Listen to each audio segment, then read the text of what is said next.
Thank you, everybody, for joining our webinar today. So I am the CEO of ThreatSpike, and today I'm going to be talking through a significant change that we've been making within our business.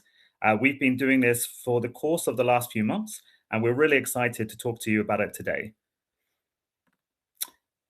Just a kind of a recap on where we are as a business. So a lot of the people that are joining today obviously are ThreatSpike customers, which is absolutely fantastic.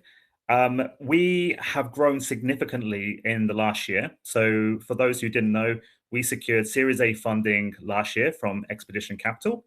And they really liked the fact that we had grown the business, bootstrapped it essentially without any sort of funding, up to the point where we had hundreds of customers all over the world, and we were providing managed security services to them. So today, we're now in a position where we protect over 400 customers, which is around about 200,000 users across 90 countries.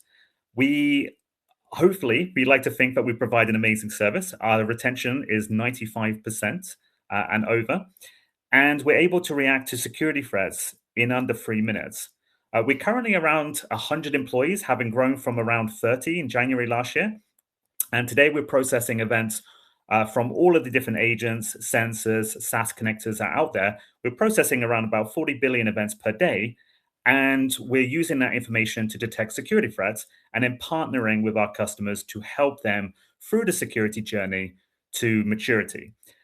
And so today I'm going to be talking about how that kind of journey has evolved for us and how we're now proud to be entering into the managed IT space. So just to talk a little bit about what we've been doing in the past. So we've been providing managed security services for around about 8 or 9 years. Some of our customers have actually been with us for the duration of that, which is amazing, actually. And they're also on this call today. We provide 2 main services. So defensive security, so the ThreatSpike Blue side. With this service, we actually built our own security platform entirely from the ground up using our own internal software developers. We are able to actually provide all the different types of security controls that companies would usually procure from separate vendors. And we then provide that with a 24/7 SOC wraparound service. And so with our customers, we onboard them, we bring them on board, we help them get on board to things like EDR, network analysis, and then we work with them over time to help them to make use of all the extra functionality that exists within the platform. And then we protect them from day one. And that protection only grows the more controls that they use within the platform. Our SOC team now covers 3 separate countries, and we're able to provide instant response on an unlimited basis. So when customers actually do get attacked, we're able to stop those attacks, but we're also able to work with them from anything as simple as a lost laptop through to a more complicated, for example, denial of service attack or phishing attack. And using different types of controls that we have within the platform, customers can actually achieve incredibly hardened security posture. So typically the convention was that you should apply layers of security, which works amazingly well. But having to go out to separate vendors gets really complicated and really costly. And so actually we can actually work with our customers to apply those different layers of security seamlessly through one single security platform. And what made a huge actual difference in that service was around about 3 years ago when we created ThreatSpike Bot. ThreatSpike Bot essentially analyzes all of the incident data, all the events that are being generated, and then it's the one that actually makes the decision as to whether a machine or an account should be isolated. At that point, it actually cuts the attack chain, preventing any sort of lateral movement within the network. That has been a game changer for our customers in terms of the capability and the ability to stop threat actors in their tracks. And so around January 2023, we introduced ThreatSpike Red. ThreatSpike Red was designed to be on the flip side of that, the offensive security side. So our job was then to actually attack our own customers and look for deficiencies in their security through red team exercises, things like assumed breach, web app testing, vulnerability scanning, phishing simulations, all kinds of things. We even go as far as actually simulating ransomware attacks against our customers so that we can stress test their processes and ensure that staff are actually reacting as they need to on the fly. And so these are the services that we've been providing since before 2024. Now, that platform, the platform I'm mentioning, ThreatSpike Wire, was developed entirely in-house. For us, this kind of is a recognition of our technical abilities, our ability to actually listen to what our customers need, listen and observe the wave that the industry is going, and build our own software in order to protect our customers. This means that if we take, for example, earlier this year, we rolled out deception technology, something which very few companies actually have, and would again, it would be another thing that budget would need to be requested for, another procurement. And so we avoid that step entirely by actually building deception technology into the ThreatSpike platform. And then we can place honeypot files across all of the different machines within the enterprise and look for a threat actor actually accessing those files. And the moment those files are accessed, generate a security alert and actually isolate the machine. And so we can roll that out instantaneously across any one of our customers. It's an incredible feeling to actually think that we as a company, and so as the kind of the founder of ThreatSpike, having started the company in a spare bedroom, I have to say it's quite amazing to now have grown the company to this point where we're actually providing critical security services to businesses all over the world. So across 90 different countries, we have an incredible assortment of different customers. And also those customers are extremely, I don't want to use the word cool, but it's just amazing partnership, right? It's amazing partnership that they want to be on that bleeding edge. They want to be testing the latest controls. They want to be on that journey with us.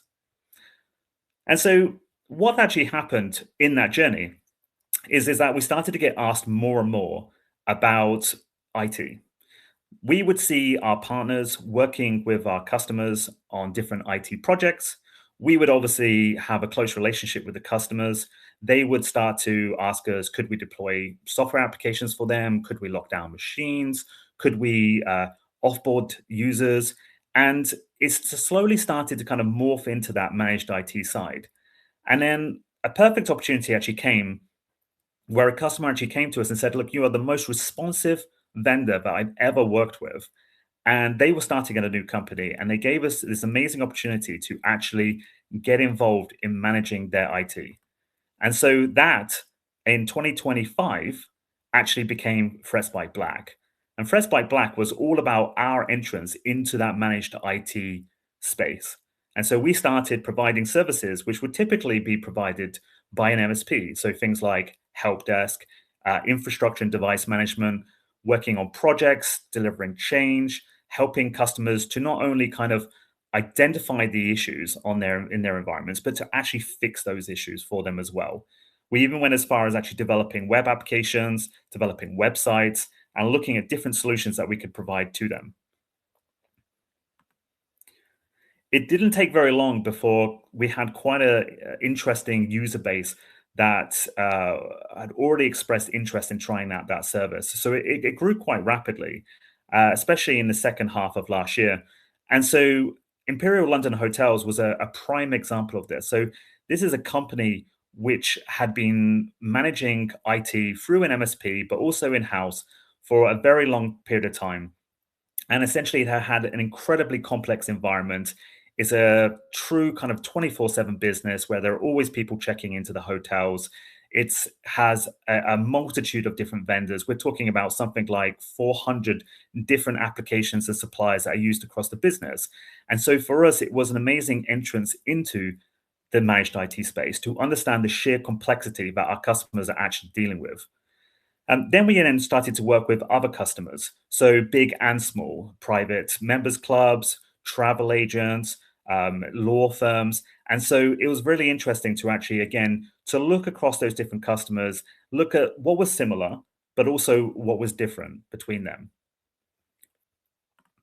Now, one thing that we couldn't really ignore was the sheer complexity of some of these environments. If you take a very simple example, right, where you've got an IT manager, he's working at a company and he's actually building the infrastructure entirely himself from scratch. Now, he has an amazing understanding at that stage of what he's installed, how it all works, how it functions together. And should anything break, then he can just jump rapidly in and fix it. Now, the thing is, the problem with this is that obviously at some point, that IT manager will leave. And at that stage, that knowledge that he has or she has will walk out that door with them. And so at this point, anybody who comes in doesn't have that complete picture. They are essentially picking up where that IT manager left off. Naturally, people will turn to things like managed service providers, so MSPs. They will embark on a series of different projects with them. They'll obviously need to extend the network, they need to extend devices, they will need to work on cloud projects, cloud migrations, email setup, and the environment starts to get more complex. Over time, that environment really gets complex. So now, 18 years later, you're talking about multiple different MSPs probably that worked in that environment, different security vendors, different contractors, people working on cloud projects. You've got an incredibly complex environment. And the problems here is that there isn't necessarily a clear owner. Who is actually responsible when things break? Who's responsible for securing the environment? Who is actually accountable for making sure that this IT environment is fit for purpose and delivers on the business need? Typically, there will be gaps everywhere. And one of the biggest problems is that everybody wants to bill you on a variable basis, right? So if it takes more time to fix an issue, you're going to get charged more. And it's incredibly reactive. A lot of businesses we notice are dealing with break fix most of the time. And so over time, 26 years later, that business today is now very, very complex. It only gets more complex. As we're now seeing, for example, AI in a new modern society that we work in, we're now seeing that there's not just shadow IT, but now people are starting to even develop their own applications. These problems are only getting busy. They're only getting harder. They're only getting bigger for these companies. And so there's a fundamental problem here is that everybody is typically kind of thinking about this as part of a short-term model. Okay.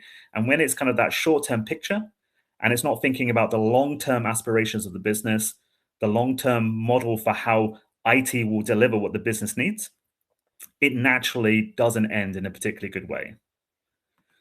And so us getting into managed IT, I have to say, was a very interesting and exciting adventure. IT is incredibly complex. That's definitely one thing that you recognize straight away in real world environments. As a security vendor, you are assigned the job of actually protecting customers, but obviously working in IT is a whole nother ballgame. And what we found was quite interesting. So we would find, for example, that everything is very custom. So let's take, for example, a case where a company wants to have a website. So it seems like a very easy and obvious thing that a company would want to do.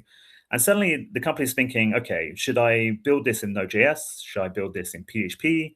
Should I have a Redis cache? Should I host this on AWS, Azure? Should I use Front Door? Should I use Cloudflare? Should I be hosting this on-prem, for example? Now, if I want to actually bring data into this application, for example, to update the pricing on the website, then suddenly now I'm looking at a potential FTP or similar kind of job. And what you end up with is something which nobody else has ever seen before. And so think about coming into that kind of environment and then having to actually support it. Before you understand it, it's absolutely impossible. And things will break and the business will need to react to that. And so without visibility into actually what's going on, because obviously people have left in the past, the change is really, really slow. The business wants to move like this, and IT can only move at a particular pace. It's very cumbersome. And the problem is that there'll be projects that get kicked off. So, for example, somebody might bring in a vendor, and that vendor's job will be to deliver a new capability for the business. Okay, that could be anything really. But one of the biggest problems with that is that after you've gone through that kind of waterfall delivery model, then you are now months, if not years down the road, and there's still absolutely no benefits for that business until the project is completed. And so it all feels really, really slow. And then another thing you notice is that things are very immature. So the problem is that when people come along, if we take that website example, it's not necessarily leveraging the experience that people have gained from working in these industries. It's not necessarily leveraging the know-how of how to deliver an excellent e-commerce environment. Applications are being designed all over the place completely separately. They're not interoperable. They're not sharing data. They're not designed to be future-proof. And what you do also realize is that absolutely nobody, it seems, follows anything like ITIL. Now, the expense is another aspect to this. With all these different suppliers, they're all trying to add their own margin. We've seen people adding margin onto all kinds of different things. It could be hardware, it could be software, it could be services, but there's always margins that are creeping in. And one of the biggest problems is that there's always this variable model when it comes to pricing. If a job takes longer, you're going to be charged more. If a software package needs to be deployed, you're going to pay for that as a business. And so this is a big expense and it's not necessarily predictable. And as soon as you want to make change, you're paying for that change. Lots of time and effort actually goes into just maintaining systems rather than affecting change. That's why often the stakeholders of these projects, they don't see that change that they're hoping for. They don't see the tangible benefits being delivered year on year. And then these environments are very fragile. The knowledge has disappeared as soon as people have left. We've seen very big companies relying on just key individuals. As soon as those people leave the company, that knowledge is gone. These applications, these solutions, they can't be upgraded easily. They can't even be upgraded gradually. It tends to just be a case of we're either doing a big project or we're doing nothing at all. And as soon as a change is made, it leads to cascading failures across the business. Something will have a ripple effect. Your one thing will stop working, another system will break, another downstream system from that will break. And so again, all that happens is that everybody just gets scared of making change and the pace of change slows down. Now, if we come to that money topic, IT is just bleeding money. If we look across how companies typically operate, we will find all kinds of places where too much money is being spent on IT. If you look at the supply chain between the resellers, the distributors, the vendors, you're often looking at a 200 to 300% markup on hardware. There will be vendors who will be supplying you with a backup solution where part of it is hardware and part of it is software.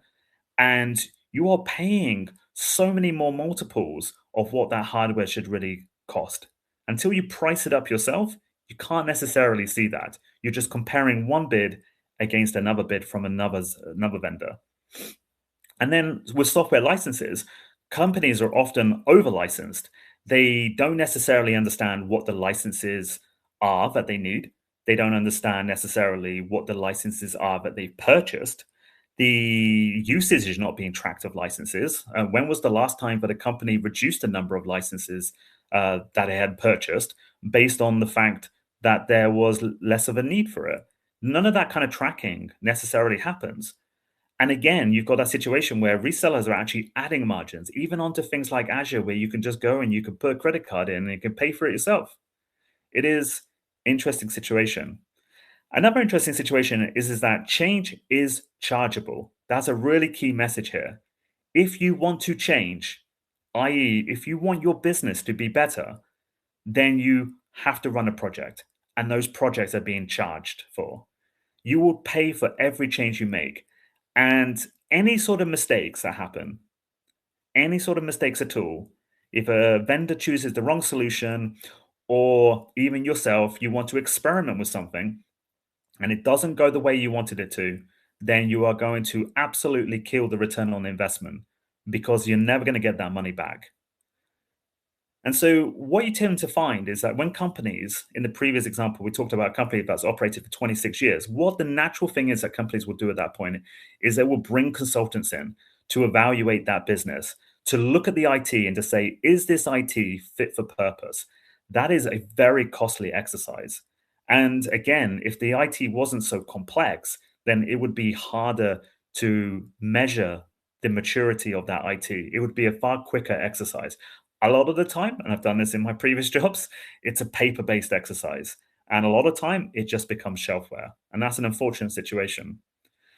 And then what you'll also tend to find, and this is the completely hidden cost, the cost which nobody in a finance department can actually identify. It's when people are doing things with the wrong solution.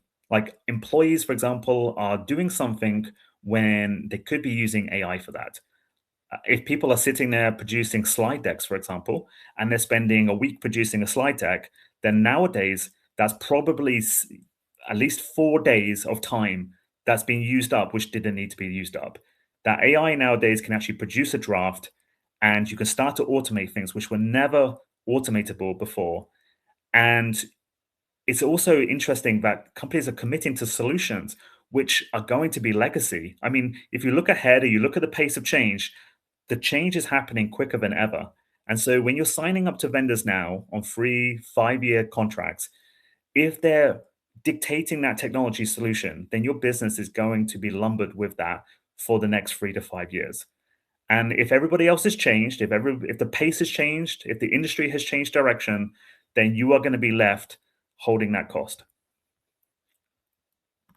And one very noticeable thing close to our heart is that security is run separately to IT.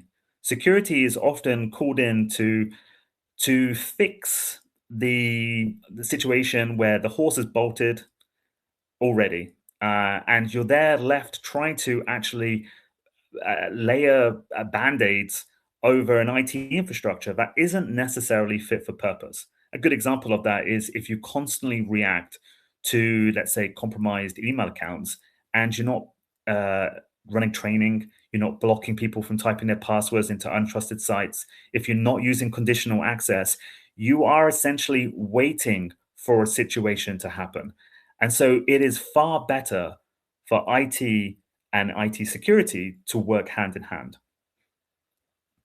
And a really interesting area, which very, very little people like nobody really seems to mention this, is that there is a gap, a very, very clear gap that appears between what the business wants and what IT is actually delivering.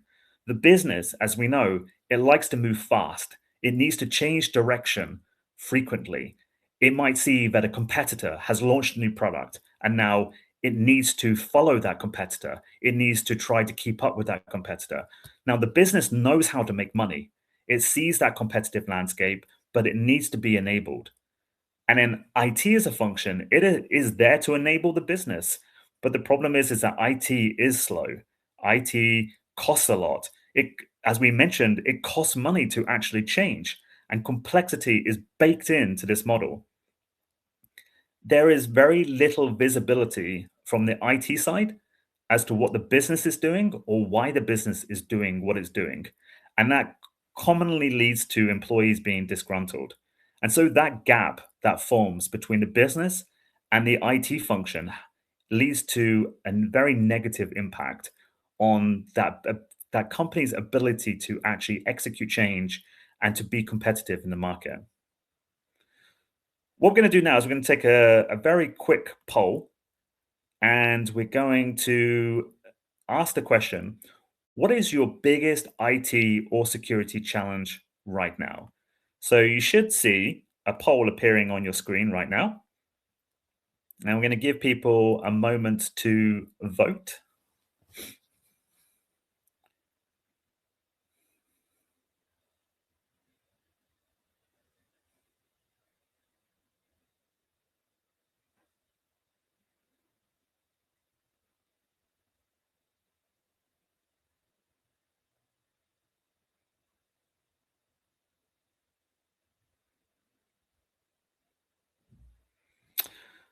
All right, we got our answers in here. Okay. And so we're going to stop the poll. And so with this, we can actually see that 19% of people highlighted that the cost predictability is the biggest challenge currently. And it's very, very clear. I can completely understand that. What's also interesting on this is that 15% of people voted that all of the above issues are significant to their business. which means there's a lot broken. And again, that's kind of the purpose of this webinar today. So now moving on. So So what we actually did with ThreatSpike Black is that we tried to fix this model. We thought that if we created a better tool, if we thought that if we created a better service model for it, an unlimited service model, that we could essentially fix this model. But the problem is, it didn't work. And that is because the IT environment is fundamentally broken in a lot of different cases. Whilst our customers continue to rave about us, which is absolutely amazing, the thing is that there needs to be a tectonic shift here. And the only way to fix the problem is through a brand new approach. And so we needed to build something different, not a better MSP, not a better security tool, but what we needed to build was the AI managed IT department. To, to our existing customers, they know us very well that, and this is a very common model actually in security, that you will have a vendor who also is the service provider to your network. So, for example, they build the technology and then they manage it for you. That's very common in security, but it's not very common in IT. It's an interesting situation where the vendor doesn't really want to support their own thing. And that has created what is an entire industry around that. It's not Microsoft, for example, who is supporting their own products, it's somebody else. And so, how do you get all that knowledge? How do you get that execution and deliver it to the end customer if you're not the person who's actually building the technology yourself? If a customer needs change, how do you deliver that change to them? So, we came up with this new concept, and our mission now is to replace the broken model at the heart of the IT industry. We need to ultimately deliver managed IT with security as one platform, with one team, at one fixed price. We want to enable every business to have world class IT from day one. And we want everybody to get measurably better every single week, not just a case of in 4 years' time, we'll do a refresh, we'll have a change project, but we want everybody to get better every single day, every single week. And ideally, our customers should never have to manage the vendor relationships again. Just the same kind of way as security. It's far easier. Come to us. We've got a problem. Let's get it solved. Let's get it solved on one call. I think that's a fantastic model and a model that really needs to be applied to IT. And so our vision is ultimately here is that we want companies to stop managing technology and start being empowered by that technology. There's a lot that you can achieve with technology, but a lot of people have forgotten that. A lot of people are very kind of in that kind of mindset that IT is just a cost. It's a control, it's a problem to outsource. And we want IT to be the engine that drives every company forward to success. And so ThreatSpike is ultimately, we want ThreatSpike to be the platform that makes that the default, not the exception. And I think that's a very powerful message, and a message which a lot of companies have really just kind of completely put to the side. It's a case of you need to stop managing technology and you need to be powered by technology. That was the whole purpose of technology in the first place. And so, what we've done is we've actually built a new platform. We already had our security platform. And so ultimately, we have taken that platform and we have extended that platform into enable us to deliver world class IT for our customers. And the key part of this is that we have built an AI layer over the top of our platform. Our platform already had integrations, it already had APIs, and we are just extending that into more and more different data sources that we can get access to. So there are data sources which need to be, for example, we might integrate with Concur for example, for credit card expenses and things like this. You know, directly interface with Amex. There's lots of different APIs, and there's data on-prem, there's data in the cloud, there's data everywhere. And so we are building and extending our integrations into that data with an AI layer on top. Now, one of the key parts of this new model is this concept of forward deployed engineer. Not somebody who's going to turn up and react to the problems you have, break fix. It's not just a help desk person, for example. A forward deployed engineer is there to take the platform and to adapt it to the customer's own problem set. So, how can they take this incredible technology and actually make it work for the customer, make them enabled rather than having to just to support? And of course, for us as a security company by heart, it's important that we continue to have a SOC, continue to have instant response, and call upon an actual model where we can leverage our subject matter experts. We now have a lot. And also, of course, the basics like help desk. This model needs to be deployed on site and remote. Some of our customers absolutely rave about the on site aspect to this. Again, that's another interesting one where a customer actually said to me that what they love about ThreatSpike is the fact that there is a person who is there in the room with them, solving their problems. But behind that person sits an entire engine, an entire depth of capability in which they can call into to fix problems. So that person in the room is there to solve your problem. But let's say, for example, that you have a network issue. We have network experts. Let's say they have an AI issue. We have AI experts. And so being able to call upon all of those depth of services through a single person who's working in your team is something which customers rave about. And for us, from our side, is the fixed price model. We've always had a fixed price. People were very surprised when we introduced fixed price for offensive security. The number of calls I personally joined where people have said, no, it can't be real. It's too good to be true, which is great. It's amazing to hear this kind of feedback. But for us, that fixed price is important. That fixed price is really, really important because we don't ever want people to shy away from making change and shy away from improving their business just because there's going to be a cost associated with it. If we're fixed price, then once the commercials are out of the way, we're in the same boat. We're there to make our customers successful, and they don't have to be shy about asking for things. One of the really interesting things is that 90% of the IT within companies is the same. When I first joined Accenture, actually, when I was a graduate, one of the things they said is that if a customer says to you that they're looking for a custom accounting software, like something that Accenture could build for them, for example, they said one of the really key questions to ask first is why is your business different to everybody else's business? Because you're about to incur a huge amount of cost from building something completely bespoke to your organization. And that's a really good point. 90% of people's IT is exactly the same. And so we can deliver that out the box.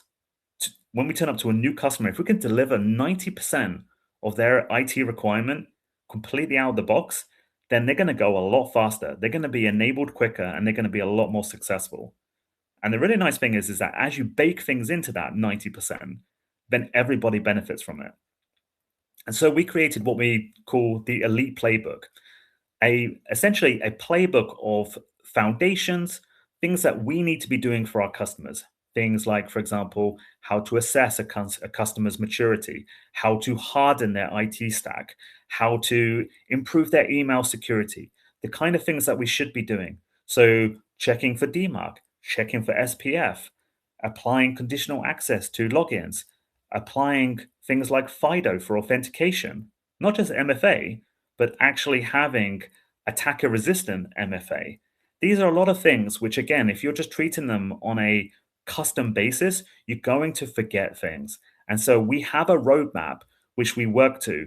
The concept is that the forward deployed engineer works to that roadmap every single day so that customers don't have to ask for these things. These things are just delivered to their environment so that you can look back at the end of the week, the end of the month, and the end of the year. You can be proud of what you've actually accomplished. And another part of this is actually continuously maintaining this. So the landscape changes. We will see huge changes just in the next year. And it's a really important thing to be actually monitoring, managing the IT environment, resolving issues, baking in better practices, having KPIs, actually being transparent about how well is the IT function working? How secure is the IT function? You shouldn't be scared of it. You shouldn't be ashamed of it. You should be taking the results of a security assessment and improving the security of that. And if it's too hard to improve the security, then you need to rethink the IT. And so, what we do in this model is that when it comes to actually running companies' IT, we follow the elite playbook. We essentially equip the forward deployed engineers with this playbook, which allows our customers to go from wherever they are to world class IT, just the way we did with ThreatSpike Blue, taking them from wherever they were to world class security. And that forward deployed engineer works every day with your company to actually improve things. But behind the scenes, just like with ThreatSpike Blue, what we're trying to do here is we're trying to rebuild something which is repeatable, something which is an engine. If somebody is just turning up and they're just working on things every single day, the problem is that when they go on holiday or when there's too much work, then essentially they'll start to get bogged down. Things won't be improving, things won't be running. So ultimately, what we're trying to do is equip people to build software solutions for customers, enable them to actually improve their operations, but do it in a very in a manner which is repeatable, is consistent, and it works every day without human intervention.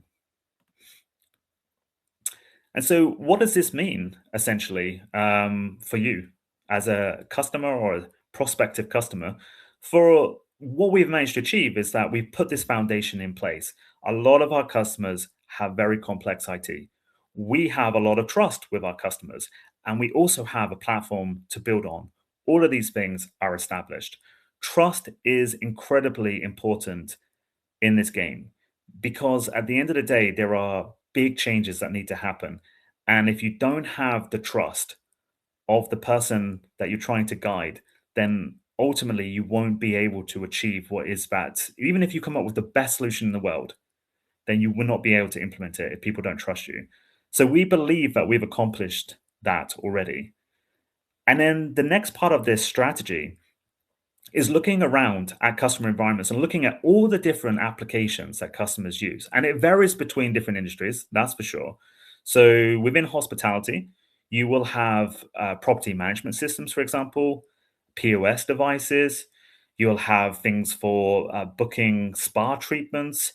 These exist. But interestingly, again, 90% of those tools you're going to find at the next hospitality group down the road.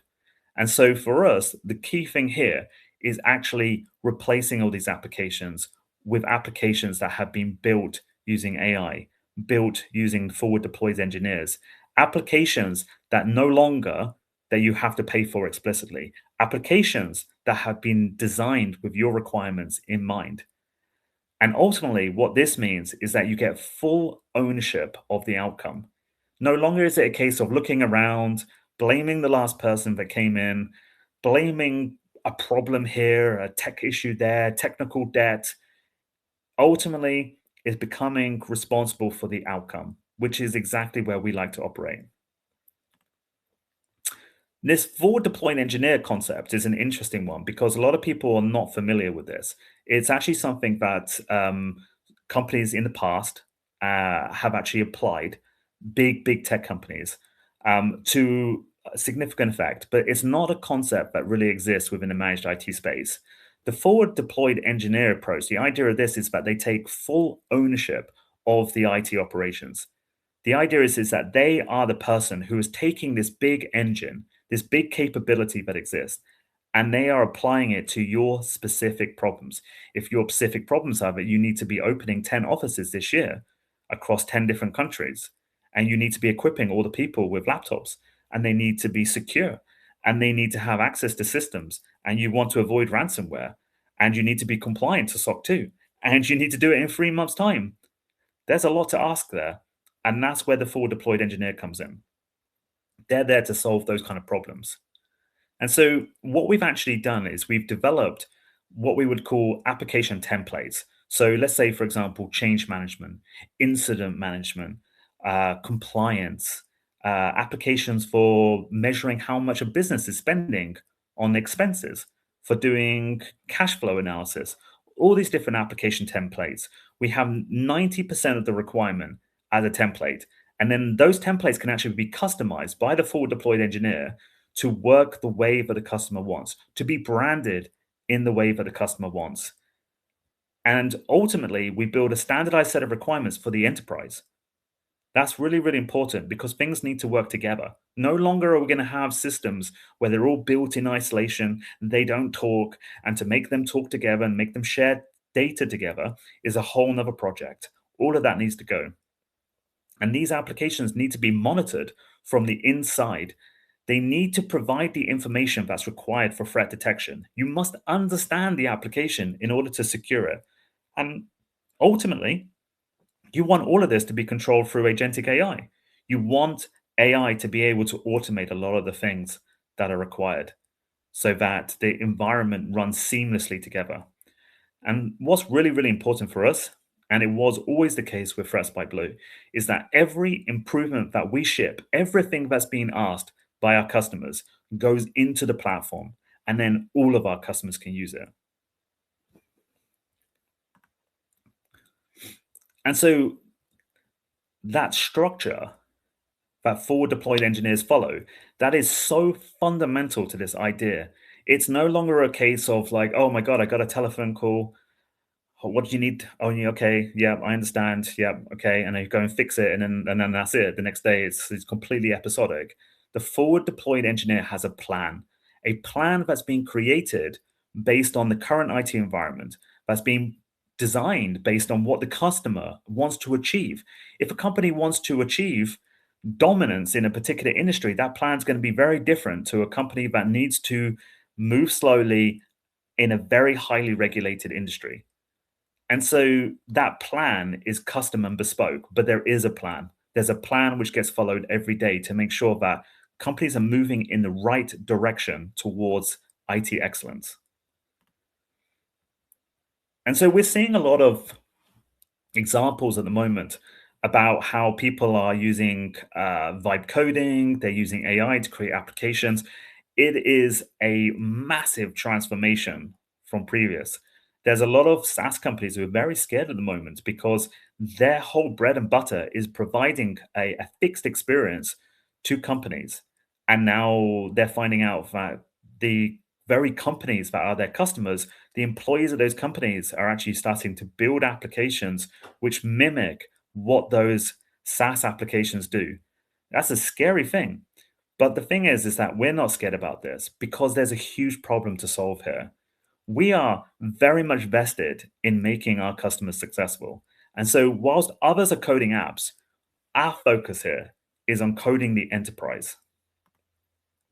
And what that means is that we're here to deliver the next generation of IT. We want to bake ITIL into everything. Okay. ITIL is an amazing model. The idea of having a strategy flowing through to design, flowing through to service management, operating that and continuously improving is fantastic. But the problem is that only banks follow ITIL, right? Because it's just so complex. But imagine being able to bake that in to everything you do because you're thinking at that kind of level strategically across the business. It's not just an afterthought. Everything is being built together to work together and to be seamless. And so we're leveraging that information which ThreatSpike already collects from the agents, from the SaaS connectors, from different integrations that we have, from sensors and on-prem sensors that are sitting within the network, monitoring the network traffic. There's a lot there. There's a lot of data to be harnessed. 40 billion events per day that we're collecting.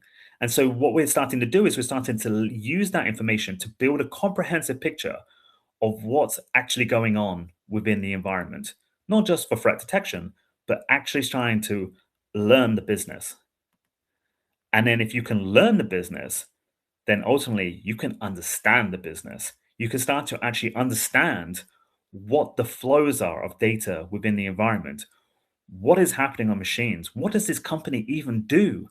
Like, if you know what the company does, then you know how the company needs to operate. You know in which direction it's trying to take. Okay. I mean, hospitality is obviously at the moment, it's cost saving, right? Like a lot of people. But the idea here is that understanding all this data and understanding the business is fundamental, and it's completely missing at the moment. And so our job is to ultimately try to consolidate a lot of different technologies that exist in the market into a single tech stack. Okay. The business doesn't care how you do availability monitoring. It doesn't care really how you train users. It doesn't care what you use for ticketing. It doesn't care what's sitting on the perimeter. It doesn't care about these things. It deals in outcomes. And so, if we already have these components and we've already developed these components for other people, then the ability just to be able to deploy our own firewall, our own switch, our own agents, our own email connectors, our own email protection, network scanning, asset inventory, our policies, do e-learning, and it has some beautiful effect here that if you can see what users are doing and you can see the issues, like if a user clicks on a link and they fall for a phishing attack, well, that user needs to get more training, right?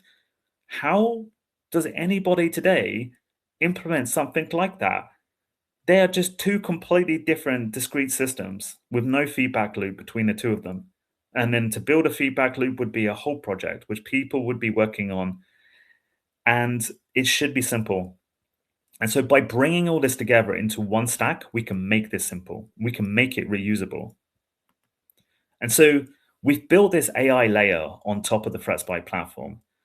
And this layer allows now our customers to build their own applications, but it also allows us to build those templates and to build the applications that our customers need to be successful.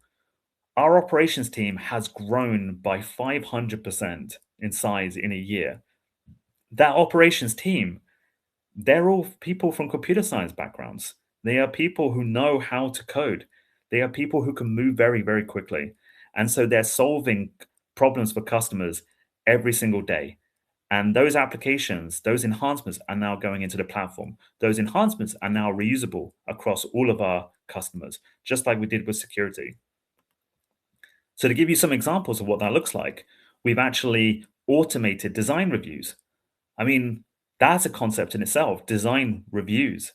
Before somebody goes ahead and actually rolls out Microsoft Copilot or implements Slack AI or goes and purchases a booking system, then the concept of actually reviewing that design, it exists in some companies, and that's absolutely fantastic.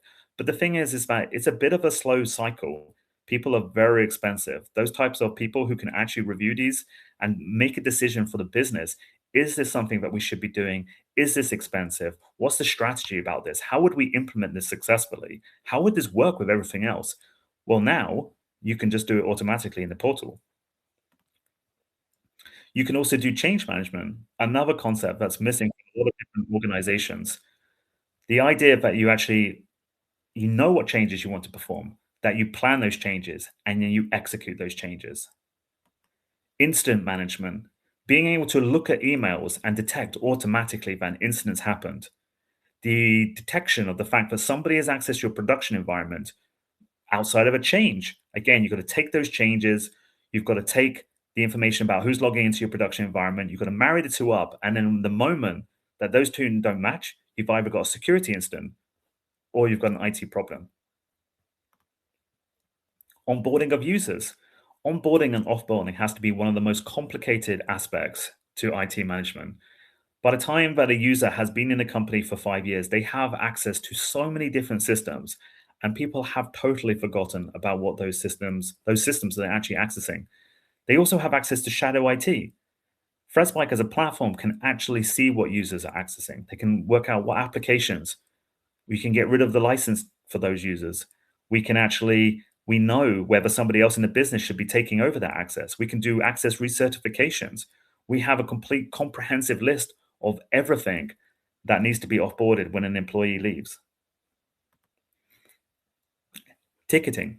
The reason ticketing is in here is because some of our customers have complained over the years that the ThreatSpike user interface is not very pretty, and I would be inclined to agree with that. And so it's very nice, actually, that this shift that we're going through is actually going to introduce the ability to have wonderful beautiful visualizations. And again, this is a perfectly good example of that for ticket analytics. So are we within SLAs? Are we doing a good job? How many tickets are we closing? Who's closing the most tickets? Are we actually solving the fundamental problem at the heart of the ticket? These are the things that we can now visualize. And then we have things like business applications. So tracking spend across organizations. These would typically have been complete, purposely built software applications which companies would have procured. And now we can actually replicate them. And now we can use that information. We can automatically analyze emails and we can pick out invoices that are coming through those emails. And we can say, that's an invoice. Let's get the data out of it using AI. And then let's track that. And let's make sure that in 5 years' time, when those capex purchases have actually depreciated fully and they're end of life, that we know that we're going to need to spend that money. These are the kind of things that we're trying to unlock for companies. Now, a really, really nice example, very small, but very nice example, is if you take I was messing around. I love like messing around with some of this stuff like wireless access points. So I've tried 3 different vendors recently. And it's really interesting because if you're trying to actually apply controls to turn off the Wi-Fi at particular times, then I've tried it on a vendor just actually this weekend. And the thing is that you have to set the hours. And so I said, okay, at 10 o'clock at night, I don't want any Wi-Fi until 8:30 in the morning. Okay. It felt reasonable for me. And what it told me is that the the end time has to be essentially after the start time. So because this was overnight, it didn't work. So I was like, okay, fine. And what I'll do is I'll do it from 10 o'clock to midnight. And then I'll set up another policy to block it from midnight to 8:30 in the morning. Okay. And so it said, no, actually, you can only apply one policy to every device. And I was just like blown away by this. And so the thing is that writing user interfaces is so time consuming that vendors, like maybe they can do all these things behind the scenes, but they can't really be bothered to expose that kind of functionality through a user interface. There's just too many different permutations of use cases. So having the ability to actually just have AI, which just periodically just checks the state of things. It can check what time of day is it? Oh, it's now hit 10:30. I'm just going to go and tell the wireless access point to switch off. I mean, it's simple, it's obvious, and it's going to replace all of the legacy UIs across all of these different products that we use today. This is really putting AI at the heart of everything we do. It's not just a feature. A lot of different vendors are just putting AI as like a nice little co-pilot on top of their product. This is using AI at the foundation of everything that we do. And that's the only way that we're going to solve these massive problems that exist within IT today. We're already seeing the benefit of this. We essentially have been able to respond to tickets quicker than ever before. We can actually, let's say a priority one SLA, we can be responding to those in 9 minutes. This means that whatever time of day it is, whatever the issue is, that we get a response within 9 minutes to a problem. And this is something which we had a lot of positive feedback about. We are completely changing the game. We're not only bringing agentic AI in this to try to automate common problems and try to solve those common problems, trying to identify the problems before they would exist. Oh, look, the printer spooler service is not running anymore. That's a problem. Before somebody even complains they can't print. But actually, as well, having the subject matter experts there in case anything does go wrong, who can actually jump in as part of that full deployed engineer role, it makes all the difference. And so before ThreatSpike versus after ThreatSpike, it's a big difference. You might typically have multiple help desk tickets. Now AI is resolving some of those tickets already before you even come in the morning. If a security alert comes in, ultimately the full deployed engineer on that account knows what's happened. And they're there to actually help to improve that problem, to help fix the fundamental problem that led to that in the first place. It's not just a case now of just reporting an issue, it's a case of fixing that issue the next day. And continuously running pen testing on the environment. You can see how bringing ThreatSpike Red into all of this makes sure that even if we're embracing the latest technologies, we're making sure that we're doing it securely. And fundamentally, at the heart of this is just one team that owns everything. There are no gaps. We are taking full responsibility for everything. And so what does this actually mean for you? It means that we run your IT. Ultimately, we're defending your IT. And everything that we're building, we're repurposing across all of our customers. And so we as a business, we've been making this shift for the last year. And it's been an amazing journey already. And it's really, really exciting to actually kind of have that opportunity now to bring that out and to show everybody on this webinar. And so what we're going to be doing is we're going to be hosting a series of these webinars, a series of seminars where we're going to go through these complex topics and we're going to talk about how we've solved these problems so that people can go away and they can fix them in their own environment. And if anybody has any questions, they can always reach out to us. We'd be more than happy to do presentations for customers, to their executive leadership team. It's always really interesting to actually hear the stories directly from customers. So thank you very much for your time. I think we have the opportunity to take any sort of questions that people might have.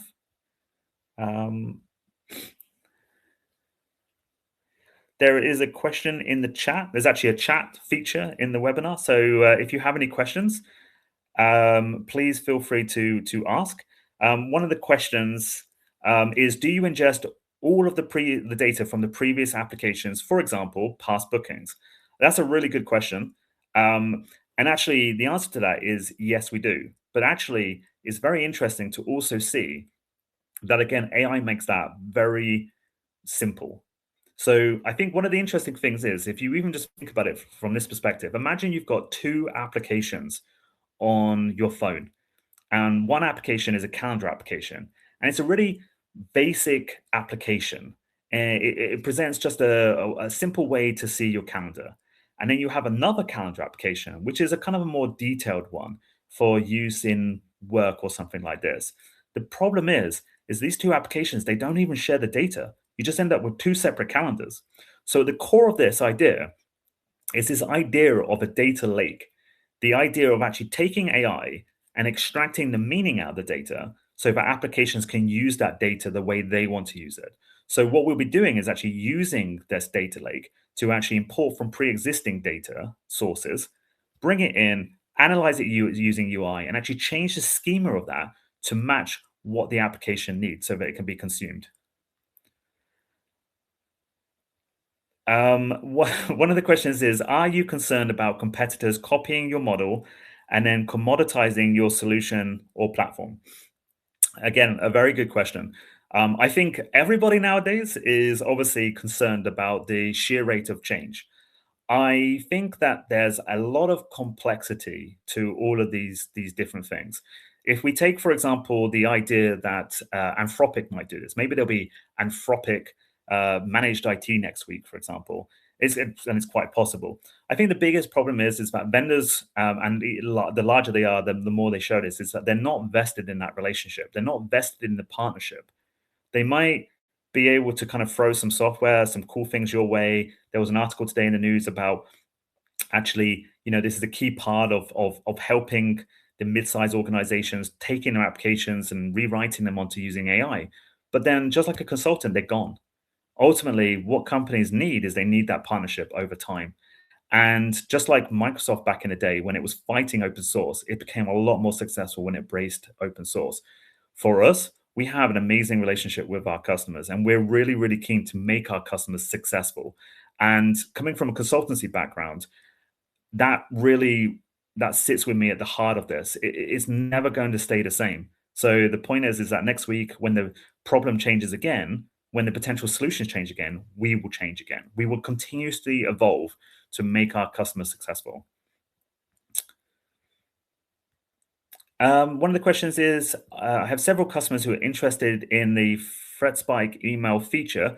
Is the email feature continuing to be changed and improved? So yes. So in the background, ThreatSpike as a platform, it's the same platform. So everything I'm talking about today is going into the same platform. So for ThreatSpike security customers, there's going to be the option of actually using more AI to analyze emails. There's going to be the ability to actually extract meaning from emails.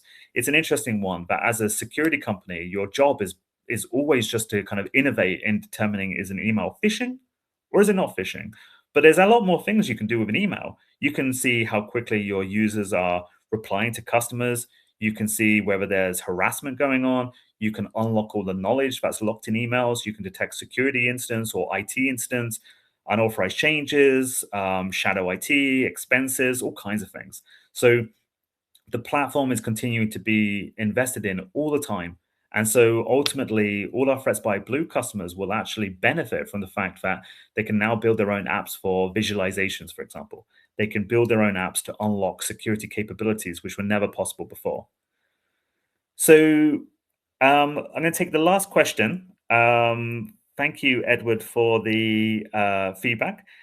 We have had to do some penetration testing. We got a clean bill of health, but looking at security, what's the biggest threat to SMEs? I think the biggest threat to SMEs is always the limited resources. There are only there's limited amount of time in a day. There's limited budget.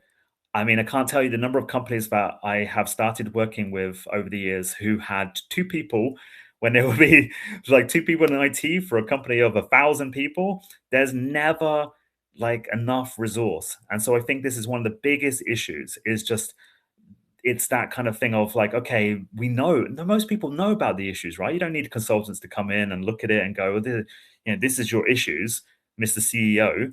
Like everybody already knows those issues, right? It's just having the manpower, the resource, the time, the expertise to actually fix the problems. And that is where we've really focused in terms of the partnership. If we didn't make the service fixed price, if we didn't make it unlimited, we would just be like everybody else, a consultancy company that's just helping and making you pay for change. And so for us, it's just that continuous moving forward. We're incredibly proud looking back at our customers, how far they've actually changed over the years. It's incredible. It's the kind of things where people once upon a time would have said, we're not a bank. We can't be as secure as them. Now they can aim to be more secure because they have that partnership, because they can just flip these things on a click of a switch. So thank you very much for your time today. It's been an amazing opportunity, and we would welcome any kind of questions after this. Anybody who's interested in deep diving into this or any kind of other problems that they have, you just let us know. But thank you very much for your time today.